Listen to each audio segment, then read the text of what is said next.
Bonjour et bienvenue dans cette nouvelle vidéo, c'est Rudy Viard, Web Marketing Conseil. Aujourd'hui, je voulais voir les 5 ou les 6 leviers pour mieux vendre et ce qui fait qu'on est en capacité de vendre. Je vois beaucoup de mes clients qui sont dans l'évitement par rapport à la vente. Ils vont faire pas mal d'actions marketing, publications sur les réseaux sociaux, webinaires, vidéos. Ils peuvent même se mettre en danger personnellement dans le sens où ils vont se confronter à leur public, mais ils vont reculer quand il s'agit simplement d'aller discuter, d'échanger et d'avoir une relation qui est commerciale avec des prospects éventuels.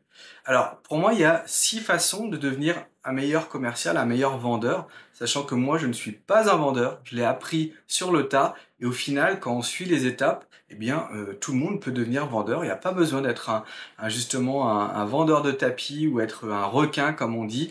Il suffit d'avoir les bonnes routines, d'avoir la bonne approche, et je voulais voir justement ces 6 leviers qui permettent d'y arriver. Premier levier, pour moi, c'est être en confiance par rapport à son savoir-faire, à son expertise. Beaucoup d'indépendants, beaucoup de freelance, de consultants qui ont une vraie expertise, mais on a l'impression que c'est jamais assez. Toujours, il manque un truc pour être vraiment au top.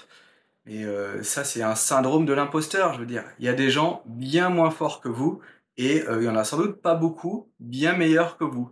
Et même si vous êtes, disons, moyen, mais vous êtes toujours plus fort qu'un autre. Donc, quitte à nicher, si vous voulez être le meilleur dans une toute petite niche, vous avez forcément des choses à apporter. Si vous n'avez rien à apporter, effectivement, vous devriez peut-être changer de travail ou reprendre un poste, c'est évident. Mais normalement, si vous êtes à votre compte, que vous soyez dans un cabinet de conseil ou en individuel, en indépendant, eh bien, vous avez des compétences, vous avez des qualités.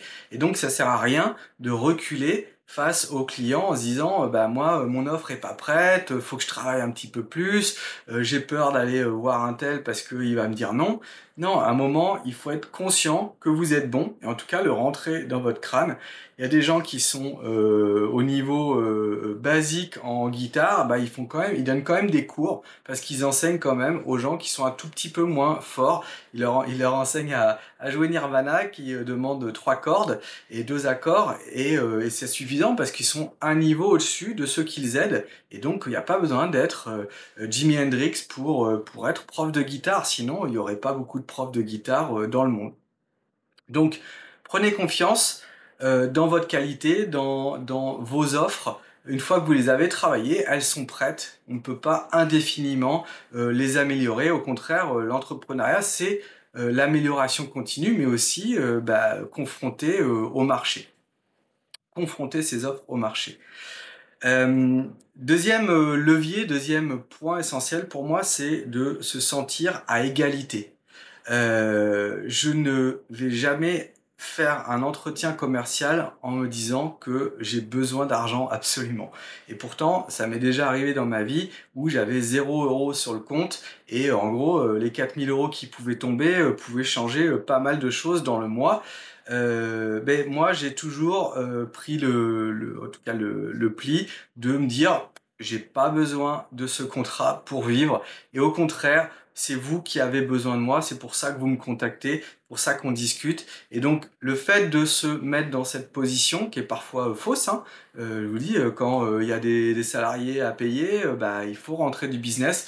Mais le simple fait d'être dans cette position, ça rationalise et ça rééquilibre la relation que vous pouvez avoir avec le prospect.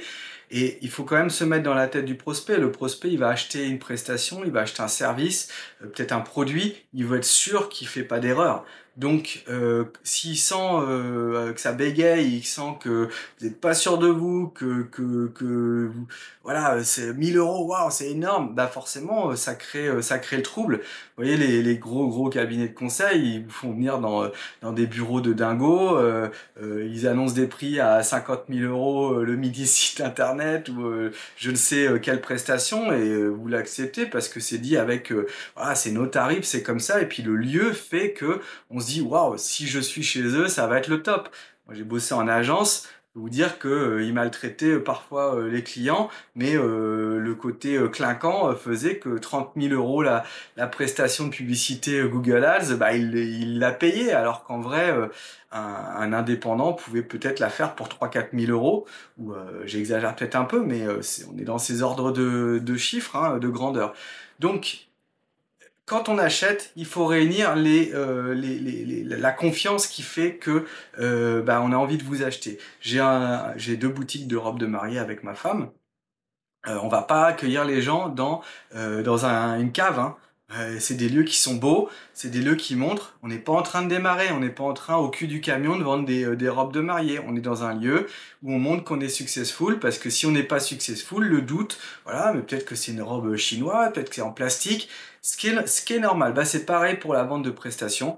Vous devez être dans un esprit d'égalité. Vous n'avez pas besoin de vendre pour vivre. Et le simple fait de se le dire, ça permet de dire, OK, maintenant on parle d'égal à égal et on ne vient pas me raboter mes prix ou me parler mal, me mettre en concurrence. Nous sommes 2 humains ou 2 équipes qui se parlons entre égaux. Troisième levier, troisième levier, troisième bonne pratique, on va dire. Moi, je dirais, c'est l'attitude, le positionnement. C'est-à-dire que quand vous commencez une discussion commerciale, il faut que dans votre position même corporelle, dans peut-être vos habits, en tout cas dans votre ton de voix, vous vous boostiez pour vendre. C'est-à-dire que vous pouvez pas être avachi sur votre canapé en disant «Oh mince, il y a lui qui m'appelle, je l'appelle». Non. Vous redressez, vous dites je vais gagner le contrat, je vais gagner le projet, parce que ça crée une énergie, une dynamique que vous n'aurez pas si vous n'êtes pas dans cette position pour gagner. Moi, à chaque fois que j'y vais en mode ça m'intéresse pas, faut être sûr que je fais pas la vente, alors que quand je suis en mode bah, on va vraiment aider ce prospect, on va voir ses besoins, on va être carré, bah, à la fin c'est logique, c'est la logique, la suite logique de la conversation, il y a une vente qui s'opère parce que bah, on est là pour aider nos clients et que bah, finalement on les a emmenés logiquement vers la fin qui est bah, on y va, oui on y va. Troisième levier qui me semble extrêmement important, c'est le fait d'avoir des routines. C'est-à-dire que, comme je vous le disais au tout début, j'ai beaucoup de mes clients que je coach, bah en fait, ils évitent l'acte commercial, comme si tout le reste c'était facile, voilà, publier, créer des contenus, envoyer des emails, et puis à un moment, ils sont face au truc là de la conversation, et en fait, ils l'évitent, ils la retardent. Ils sont pas réactifs à la réponse aux emails, ou alors carrément ils ne vont pas faire de prospection. Ils vont en faire très peu. Or, la prospection, il y a pas de mystère, c'est des routines. Si vous n'avez pas un temps qui est consacré à la prospection chaque semaine, vous n'aurez pas de clients. C'est pas en publiant 3 stories et une photo Instagram que vous aurez des clients. C'est un autre métier, ça s'appelle influenceur. Moi, sur mon blog, j'avais au pic de son blog, j'avais de son trafic, j'avais 250 000 visiteurs par mois. Je n'avais pas besoin de prospecter. Forcément, j'avais 3, 4, 5 000 abonnés à la newsletter tous les mois. Donc forcément, vous balancez un email, vous avez forcément 3, 4 prestats qui tombent. Et ça, c'est un peu rare. Vous voyez, si vous êtes youtubeur, vous avez 100 000 abonnés ou 50 000, vous faites beaucoup de vues, ça peut tomber naturellement. Mais c'est quand même rare. C'est 99% des entrepreneurs qui sont pas dans cette situation-là, même si les réseaux sociaux peuvent vous aider, bien sûr, mais qui vont pas être dans cette situation-là. Donc, vous devez avoir une routine de prospection. Et la prospection, c'est pas ce qu'on fait à 18 h le vendredi quand on est claqué. C'est quelque chose qu'on organise dans sa semaine. Ça peut être le lundi, ça peut être tous les jours, c'est à vous de vous organiser en fonction de votre stratégie marketing, votre stratégie de prospection. Si c'est du téléphone, il faut y aller. Si c'est de l'email, il faut y aller. Si c'est de la visite, il faut y aller. Tous les systèmes de prospection peuvent fonctionner pour vous. Il n'y en a pas un qui est meilleur que l'autre. J'ai des exemples tout bêtes. La prospection physique, se déplacer avec sa voiture, etc. J'ai plusieurs clients qui font que ça, et ça fonctionne très bien. Pascal Noyel, qui était le PDG de Ipexia, qui fait 4 millions de chiffre d'affaires chiffre d'affaires par an, prospecté par des moyens traditionnels. Voilà. C'est se déplacer, c'est réseauter, c'est serrer des mains, et à la fin, il y a des choses qui tombent. J'ai un autre client qui est dans la conception de sites web. Il m'a beaucoup fait rire parce que je trouve que c'est la première fois que j'entendais ce genre de témoignage. Il est croyant. Bah, lui, il se lève le matin, il se dit, allez, je prends ma voiture, je le sens bien dans telle ville ou village. Il va dans le village et derrière, bah, il tape à la porte. Et il fait coucou, il est très sympa, donc il est très aimable. Il a en plus sa routine qui s'est créée avec le temps. Il dit bonjour, vous avez besoin d'un kakémono, d'un flyer, d'une plaquette, d'un mini-site, etc. Il rentre dans l'entreprise et une fois qu'il est dans l'entreprise, bah, il y a la confiance qui est créée. Il va pouvoir vendre du référencement, il va pouvoir refaire le site, il va pouvoir refaire toute la com. Donc c'est une façon qui fonctionne. Parfois, il faut pas trop se prendre la tête à se dire, moi, je vais faire scaler mon business avec des Facebook Ads. Parfois, il suffit juste de se bouger et ça fonctionne. Un autre exemple, j'ai un client dans la sécurité incendie. Je lui ai mis en place des campagnes d'email à froid avec donc des centaines d'emails qui partent vers des profils ciblés de commerce pour le coup tous les jours. Et en fait, quand il a une touche et qu'il faut qu'il se déplace, donc il va aller dans sa région, il va aller dans une petite ville qui est à 50 km, bah, il profite d'aller dans son village visiter le commerce en question pour aller visiter les 10 commerces autour. Donc il fait d'une pierre deux coups et ça lui permet de faire un premier contact et il vend ses prestations comme ça. Dernière suggestion hein, pour parler vraiment de prospection de terrain. Moi-même, je suis en train de lancer une petite offre toute bête au profit des petits business locaux. Je flippais honnêtement d'aller en parler au business juste à côté de chez moi. Mais bon, c'était la balade de mon chien. Je me suis dit, tiens, allez, je vais discuter avec une poignée d'entre eux. Donc j'ai tourné un petit peu 5 minutes autour de ces business. Et puis à un moment, j'ai dit, allez, je rentre. Et qu'est-ce qui s'est passé? C'est qu'en fait, 6 des business sur 10 que j'ai interrogés ont dit qu'ils étaient intéressés. 6 sur 10. C'est une petite offre, hein, c'est du 50-100 euros par mois. Mais multiplié par autant qu'il y a de business dans ma ville. 6 sur 10, là je me dis waouh, c'est super intéressant. Et si j'avais fait un email tout simple à tous ces gens-là en call d'email, j'aurais peut-être eu zéro réponse. Parce qu'ils n'ont pas le temps de répondre, parce qu'ils s'en foutent. Mais là, j'ai été au-devant des gens. Donc je l'ai introduit dans ma routine. Et parfois, il n'y a pas besoin d'inventer des stratégies de folie. Si vous allez à l'encontre de vos clients, vous pouvez vendre. Donc, créez-vous une routine. Demandez-vous ce que vous consacrez chaque semaine à la prospection. Est-ce que c'est de l'envoi d'email? Est-ce que c'est du téléphone? Est-ce que c'est de la prospection terrain? Est-ce que c'est de l'inbound marketing avec des contenus? Certes, tout est faisable, mais à un moment, il faut s'y coller et c'est pas en restant le nez dans votre expertise que vous pourrez avoir des clients, surtout si vous êtes tout seul. Si vous êtes 10 ou 15 dans la boîte, vous pourrez vous appuyer sur les uns et les autres. Quand on n'est pas beaucoup, quand les ressources sont faibles et elles sont limitées, eh bien, il faut se bloquer des espaces. Donc, c'était mon quatrième point, la routine de prospection. Le cinquième point, c'est l'itération. Il n'y a pas de règle. Vous ne vous transformerez pas en un bon commercial en le faisant une fois tous les ans, en le faisant 3 fois par an. Il faut s'y coller et c'est dans la masse que vous allez signer. Bien sûr que dans la masse, il faut soigner son taux de conversion, donc vous allez pouvoir corriger les détails, vous allez pouvoir améliorer tel aspect de votre approche. Peut-être que vous n'avez pas le bon look, peut-être que pas la bonne attitude corporelle, peut-être que vous êtes un petit peu maladroit au début, mais ça se corrige. Je veux dire, j'ai été commercial dans une agence, j'étais le côté un petit peu plus technique et mon binôme c'était le requin, mais ça fonctionnait très bien aussi d'être un peu plus technique, un peu plus dans la réflexion plutôt que le gars qui pousse pour revendre son offre. Et au contraire, c'est complémentaire. Il y a des gens qui apprécient beaucoup ce genre de profil. Donc, c'est à votre portée. Il faut faire et s'améliorer dans la masse. Donc, il faut multiplier les contacts. Si vous n'êtes pas assez en contact avec vos clients, il faut que vous changiez ça. Ça peut être aller à des événements, aller à des réseautages. En tout cas, il faut forcer. Moi, à chaque fois qu'on me traîne dans un événement, je suis pas très fan. À chaque fois je recharge, je suis hyper content parce que j'ai appris plein de choses et je me suis fait 3 4 copains et ces copains ils vont m'aider pour X raisons. Va y avoir un développeur qui va vouloir faire un projet avec moi, va y avoir un marketeur qui connaît du monde qui va me refiler du business parce qu'il peut pas s'en occuper. C'est comme ça que ça marche, c'est l'humain à la fin. Et puis le dernier point, c'est le process. Il y a quand même des règles pour bien vendre.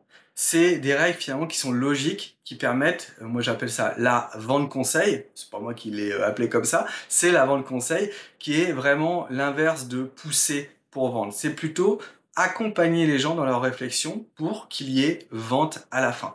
Il y a des étapes assez connues, hein. Il y a d'abord le fait de rompre la glace. Quand on rencontre quelqu'un ou quand on est au téléphone avec quelqu'un, bah, il faut faire une petite blague, il faut être sympathique, il faut parler de voilà la pluie et le beau temps. Hein, c'est il fait beau chez vous, à Limoges, quelle belle ville, Strasbourg, sans être un blaireau hein, ou un clown, mais casser un petit peu la glace parce que même si la personne vous appelle et a un vrai besoin, souvent il y a une sorte de stress en fait. À quelle sauce je vais être mangé, combien ça va me coûter, attention, moi je vais pas me faire avoir et puis c'est qui ce mec, je le connais pas si bien que ça. Donc c'est important de casser la glace. Ensuite, c'est ce qu'on appelle le recueil des besoins. Donc moi je vais présenter le déroulé de la session d'entretien. Je vais dire, voilà, je vais avoir besoin de tel aspect. Est-ce que ça vous va? Oui, j'avance. Et ensuite, je vais passer à la récolte, la collecte des besoins. Donc là, je vais essayer de, par des questions précises, de comprendre quel est vraiment le problème du client. Comment il l'exprime aussi. Parce que moi, par exemple, je vais vouloir dire, vous voulez booster votre visibilité. Mais non, le mec, il veut peut-être simplement avoir des clients. Il veut pas de visibilité. Si vous axez votre truc sur la visibilité, il va dire non, c'est pas ça que je veux des clients. Voilà. Donc on va être très à l'écoute des mots, très à l'écoute de la manière dont c'est exprimé pour le noter et ça va nous servir pour la suite. Ensuite, je vais faire une sorte d'audit, un état des lieux. Je vais essayer de comprendre où il en est, d'où il part, là où il veut aller. C'est-à-dire que si j'ai un grand débutant en marketing, je vais pas m'y prendre de la même manière que si j'ai quelqu'un qui est assez pointu et qui veut faire de l'optimisation. Je vais essayer de comprendre, voilà, aussi les effets de levier que je peux avoir. Quelqu'un qui a pas de site internet, dans mon cas spécifique, bah, je vais pas avoir les mêmes effets de levier que quelqu'un qui aurait 100 000 visiteurs par mois. J'ai aidé une boîte il y a un petit bout de temps qui s'appelait Wherever, qui avait 4 millions de visiteurs par mois. Depuis, elle a été revendue, cette entreprise. Bah, forcément, je touchais un truc sur le site, on faisait plus 20 000 euros de chiffre. Donc forcément, ma prestation a beaucoup plus de sens et eux, ils sont à l'affût de ce genre d'optimisation. Euh, si j'ai quelqu'un qui est mauvais dans le digital, qui a vraiment rien, encore aucun outil, aucune base, je vais pas avoir la même prestation que si j'ai quelqu'un qui est déjà à l'aise et qui veut juste scaler, qui veut se développer, qui veut optimiser son approche. Donc c'est important de savoir où en est le client, quels sont les effets de levier. Par exemple, si vous êtes un conseiller fiscal, bah, vous allez essayer de comprendre qu'est-ce que vous pourriez lui faire gagner, quel est son patrimoine, et puis aussi peut-être vous, votre impact. C'est-à-dire que si vous le facturez 10 000 euros, est-ce que lui, il en gagne 100 000 ou 200 000? Et du coup, la valeur que vous allez apporter, elle est minime par rapport à ce que lui va gagner. Inversement, si vous faites gagner 10 000 et que vous coûtez 12 000, bah, ça va pas être intéressant. Troisième étape, ou quatrième étape, eh bien, ça va être de lui proposer un début de solution. Donc, une fois qu'on a bien compris le besoin, on va dire voilà ce qu'on voit pour le client, voilà comment on voit les choses, comment on pourrait le mettre en place. On demande validation, oui, non, commence à répondre aux objections, et ensuite on va pouvoir modéliser une prestation, modéliser une offre. Si la personne veut un site internet de telle et telle taille pour faire telle et telle chose, ben on va pouvoir dire, bah voilà, c'est un site de 15 pages avec tel contenu, avec tel, ça coûte tant parce qu'il y a une identité à faire, et on va pouvoir à la fin seulement parler tarification. Donc là, il faut vraiment éviter de parler tarif avant d'avoir bien obtenu la somme de connaissances qui vous permet de faire l'offre qu'il attend. Parce que si on parle tarif dès le début, à la limite 50 euros c'est déjà trop cher. Si vous commencez à dire ça coûte 5 000 euros minimum, ah non, j'en veux pas, je vais trouver moins cher. Non, le client il veut être sûr d'avoir son résultat à la fin. Donc s'il veut un site, il veut un site qui soit parfait et il va pas se faire pigeonner. S'il veut un accompagnement, il veut être sûr d'atteindre ses objectifs. C'est pas un prix qu'il veut initialement. À la fin, on peut discuter prix. À la fin, on peut voir si c'est pas dans son budget. Mais pour l'instant, on est en train d'essayer de comprendre ce qu'il veut. Voilà. Sinon, autant aller sur Fiverr ou Malte et s'acheter une journée à 100 € avec un site pourri ou des cartes de visite nazes et voilà, ça vous coûtera moins cher. Mais voilà, si je suis malade, je veux être soigné. Je veux pas le moins cher des traitements. Une fois qu'on a validé qu'on avait bien répondu à la demande, et bien là commence la vraie négociation. La personne va vous demander combien ça coûte, on va pouvoir dire le prix, le justifier, parce que on part de telle étape, on veut arriver à telle étape, parce que on rapporte au client telle valeur, parce qu'on va lui faire gagner temps, parce qu'on va lui permettre d'atteindre tels objectifs, et ensuite on retire toutes les objections. Les objections, je ne vais pas en parler aujourd'hui, mais il y en a des classiques, c'est trop cher. Oui, c'est trop cher par rapport à quoi? Par rapport à votre budget ou par rapport à ce que j'ai présenté de la prestation? Est-ce que vous ne voyez pas la valeur de la prestation ou est-ce que c'est que vous ne pouvez pas payer la prestation mais elle vous intéresse? Est-ce que c'est un problème de trésorerie? Si c'est un problème de trésorerie, on peut faire un effort sur le nombre de paiements. Si vous ne voyez pas la valeur et qu'il y a des choses en trop, on peut peut-être enlever des briques. Vous voulez pas de carte de visite? On fait pas de carte de visite, on va faire juste le site. Ça coûtera 300 € de moins par exemple. Voilà, on va essayer de régler les dernières objections avec un objectif d'avoir une signature durant l'appel et c'est très possible. Moi, je signe entre 25 et 30% de mes appels, quand ce sont des appels entrants, bien sûr, pas des appels à froid. 25 à 30% de mes appels deviennent des contrats. Donc après, il y en a une petite partie qui va demander à réfléchir. Donc si on est dans ce cas de figure, bon, bah, on va essayer d'éviter qu'il réfléchisse, mais on peut lui laisser le temps. Le client peut respecter aussi ça. Le prospect peut trouver ça respectueux de le laisser 2, 3, 4 jours, mais on ne va pas le laisser dans le vide. Donc moi, je vous suggère de reprogrammer un rendez-vous le lendemain ou 2 jours après ou 3 jours après avec la personne décideur si c'est la personne que vous avez au téléphone ou avec aussi le patron si c'est lui qui va bloquer. Parce que je peux vous dire un truc, c'est que 100% des calls qui ne sont pas faits avec le décideur finalement ne signent pas. S'il y a quelqu'un au-dessus, vous êtes avec le responsable marketing, mettons, et que vous voulez vendre et qu'à la fin c'est le PDG qui signe, le responsable marketing il va en reparler au PDG et le PDG va dire c'est trop cher, j'en ai pas besoin, c'est pas la priorité. Donc il faut faire venir le décideur. Une fois que vous avez fait ça, vous avez fait 99% du boulot et vous êtes déjà un vendeur. Voilà, j'espère que ça vous a plu. Mettez un petit pouce bleu. Dans les commentaires de la vidéo, mettez aussi les sujets qui vous intéressent. Moi, je me nourris aussi de vos interactions. Et puis, je vous dis à très vite pour de nouvelles vidéos.